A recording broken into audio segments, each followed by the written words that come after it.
Imagine ver um ex-presidente sendo condenado e, no momento mais decisivo, aqueles que deveriam defendê-lo parecem simplesmente aceitar tudo. Foi exatamente isso que deixou Paulo Figueiredo em fúria. Em um vídeo explosivo, ele não poupou críticas aos advogados de Bolsonaro e a Valdemar Costa Neto, chamando a postura deles de frouxa, de covarde, diante da gravidade da condenação. Mas por que ele ficou tão indignado assim? É sobre isso que vamos ver agora. Diante de toda a repercussão internacional, de todas as falas duras das autoridades americanas, diante da fala de um ministro do Supremo Tribunal Federal, diante da indignação do povo brasileiro, você pega todos esses fatos e você vai imaginar que os advogados do presidente Bolsonaro, que deveriam defender os interesses do seu cliente contra a perseguição sofrida por ele, estariam, no mínimo, tão indignados quanto você, ou mais. E, ora, você não precisa olhar longe, você poderia imaginar que eles adotariam uma postura talvez tão combativa, ou mais, porque são abusos verdadeiramente maiores, do que a do Cristiano Zanin, no caso do Lula, que não aceitou a condenação, que disse o tempo inteiro que ela era feita sem provas, que denunciou os abusos, supostos abusos cometidos contra o Lula em qualquer oportunidade. Bom, é isso que você e eu, Paulo, gostaríamos que tivesse acontecido. Mas, na realidade, esse foi o posicionamento da defesa do presidente Bolsonaro. Eu não quero cometer nenhuma injustiça, eu quero ler a íntegra para vocês. A defesa do ex-presidente da República, Jair Bolsonaro, recebe a decisão da primeira turma do Supremo Tribunal Federal com respeito. Contudo, não pode deixar respeito, recebe com respeito. Contudo, eu vou comentar em seguida. Contudo, não pode deixar de manifestar profunda discordância e indignação com os termos da decisão majoritária. Neste sentido, continuaremos a sustentar que o ex-presidente não atentou contra o Estado Democrático, jamais participou de qualquer plano e muito menos dos atos ocorridos no 8 de janeiro. Também continuamos a entender que o presidente Bolsonaro deveria ter sido julgado pela primeira instância e, se assim não fosse, pelo Pleno do Supremo Federal. Da mesma forma, não podemos dizer, com todo respeito, muito respeito, repare que tem muito respeito, que a falta de tempo hábil para analisar a prova impediu a defesa de forma definitiva. A defesa entende que as penas fixadas são absurdamente excessivas e desproporcionais após analisar os termos do acórdão. Ajuizará os recursos cabíveis, inclusive no âmbito internacional. E assina Celso Vilardi e Paulo Amador da Cunha Bueno. Eu vou fazer aqui uma sugestão ao meu querido amigo Paulo da Cunha Bueno. Retire o seu nome dessa nota para retirar da história, porque eu sei que essa não é a sua posição. Porque eu não vou dizer nem que essa nota se parece com as do Clube Militar, porque as notas do Clube Militar têm um pouco mais de testosterona do que essa. Eu vou deixar de uma vez por todas claro aqui no ar, e eu lamento ter que utilizar palavrão, porque algumas pessoas não gostam, mas o palavrão é necessário para explicar e expressar o que eu vou dizer agora. Me dá a câmera 2 aqui, Bruno. Respeito é o caralho. Celso Vilardi, essa é para você.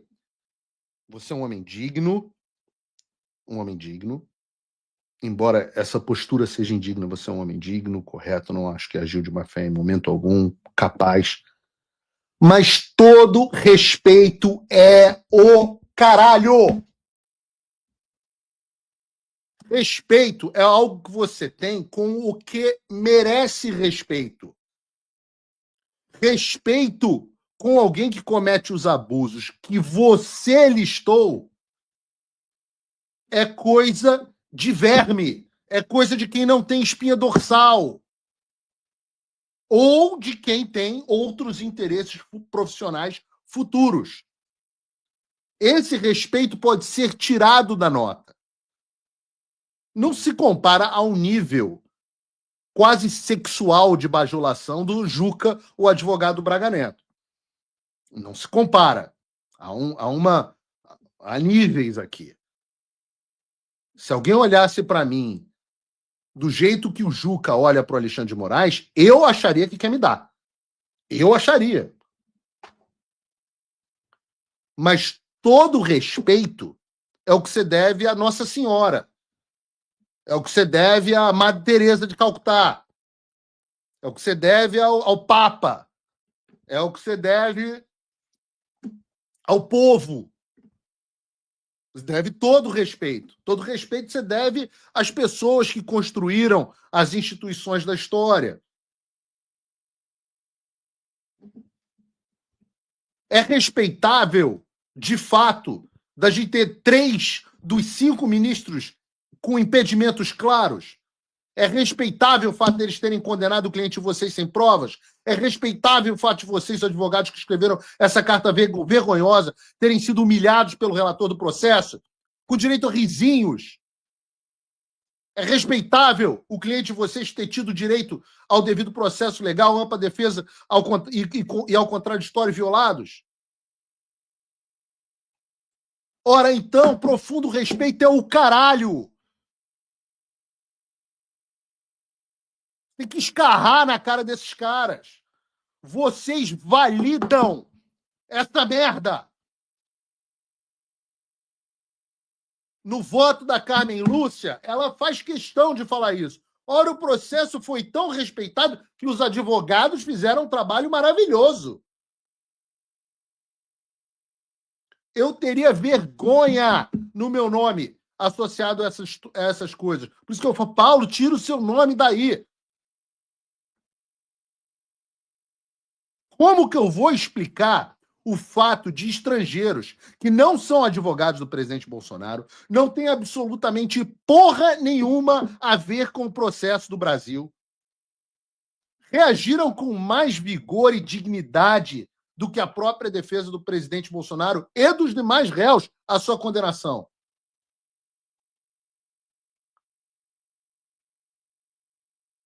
Pessoas sem testosterona validam, são cúmplices na validação dessa farsa.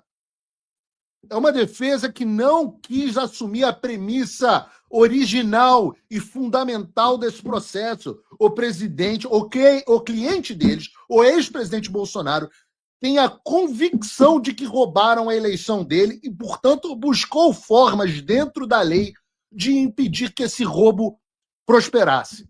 Não vendo alternativa dentro da lei, saiu do Brasil.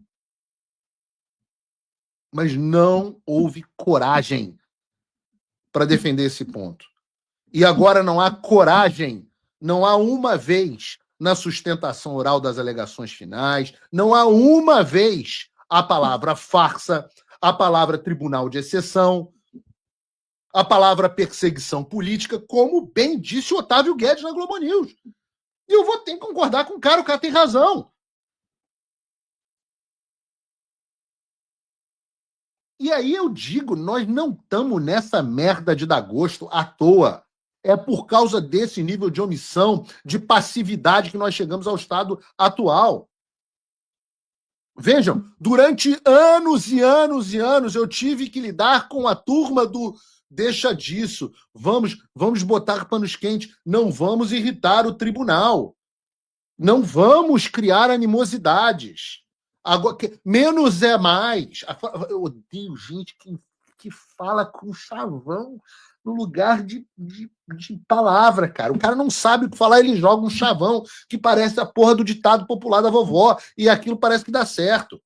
Menos é mais. Quantas vezes não se ouviu isso? Menos é mais. Não podemos ser maiores do que o próprio processo. Outro chavão. Isso me deixa, porra, desesperado, porque eu tô dando a minha vida aqui por essa história. E, porra, nego, não tem coragem de falar o óbvio. É absolutamente desesperador. E, obviamente, eles não estão sozinhos. É uma turma, é uma corja. Vem o presidente do partido, o presidente Bolsonaro. O que diz o presidente... Bota a porra do vídeo do Valdemar aí, antes que eu tenha um AVC nesse programa. Seguinte, o Supremo decidiu, nós temos que respeitar. Mas o Supremo só está fazendo isso porque tem apoio do governo. Por que nós temos que respeitar o que o Supremo decide? Por que nós temos que respeitar? Por que nós temos que respeitar um violador de direitos humanos sancionado pelos Estados Unidos? Por que eu tenho que respeitar um comunista? Eu não tenho que respeitar porra nenhuma, eu tenho que cuspir na cara das filhas da puta. Tem que respeitar nada. Ah, não, mas eu não posso falar isso, eu não posso escarrar na cara desses vermes, porque senão eu vou preso. Tudo bem, fica calado. Mas tem que respeitar o quê, porra?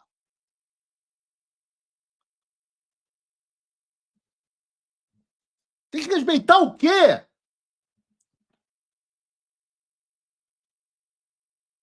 Tem que obedecer. Obedecer pela força. Se entra um cara aqui na minha casa, bota uma R15 na minha cabeça e me manda plantar bananeira, eu vou obedecer. Para não morrer.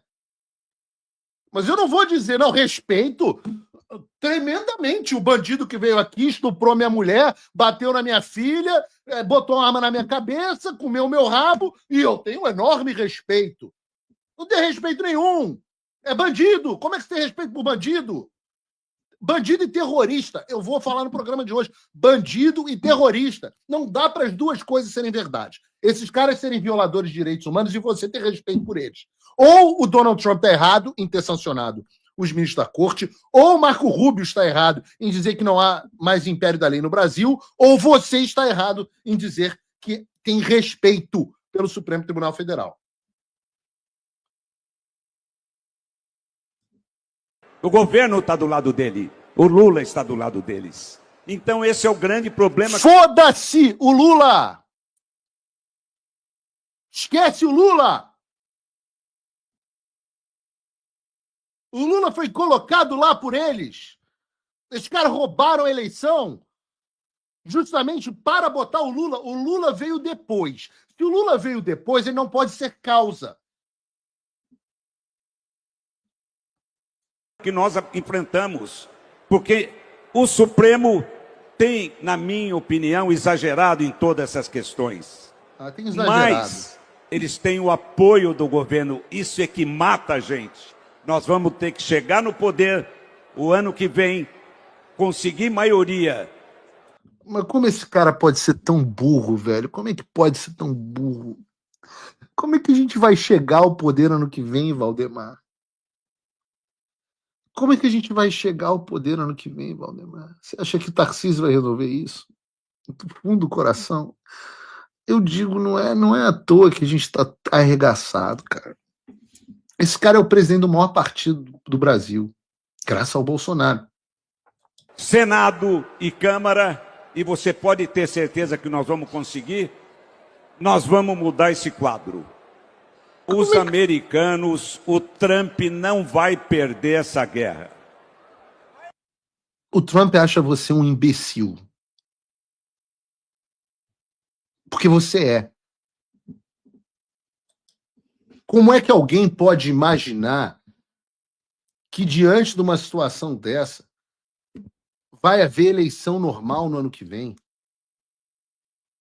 Alguém pode falar para o Valdemar que o Supremo abriu o inquérito das fake news em 2019, primeiro ano do governo Bolsonaro?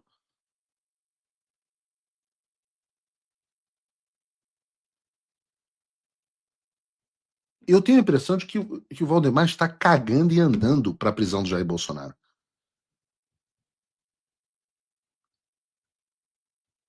Ele acha que falando essas bobagens vai incentivar você, o eleitor, a votar no partido dele e nos candidatos dele. Mas sabe qual é a realidade? O PL pode eleger metade dos políticos no Brasil no ano que vem. Mas se não resolver o problema do ativismo judicial no Supremo, que decide tudo sobre todos, isso não vai adiantar nada. Esse é o quadro atual. O maior líder da direita foi condenado a 3 décadas de prisão. Os advogados e o presidente do seu partido dizem que tá tudo bem e que tem enorme respeito. E o cara acha que vai resolver o problema na eleição do ano que vem. Que eleição? Que eleição, meu filho? Você acha mesmo que você vai fazer um acordo com o Tarcísio, com o Centrão, vai botar o Tarcísio no poder e vai eleger os senadores? O Alexandre vai deixar os senadores que você quer que sejam eleitos? Não vai ter age contra todo mundo? Os deputados não vão estar absolutamente silenciados e castrados e que aí a gente vai conseguir resolver o problema? Ora, não é possível ser tão burro. É quase criminoso ser tão burro assim.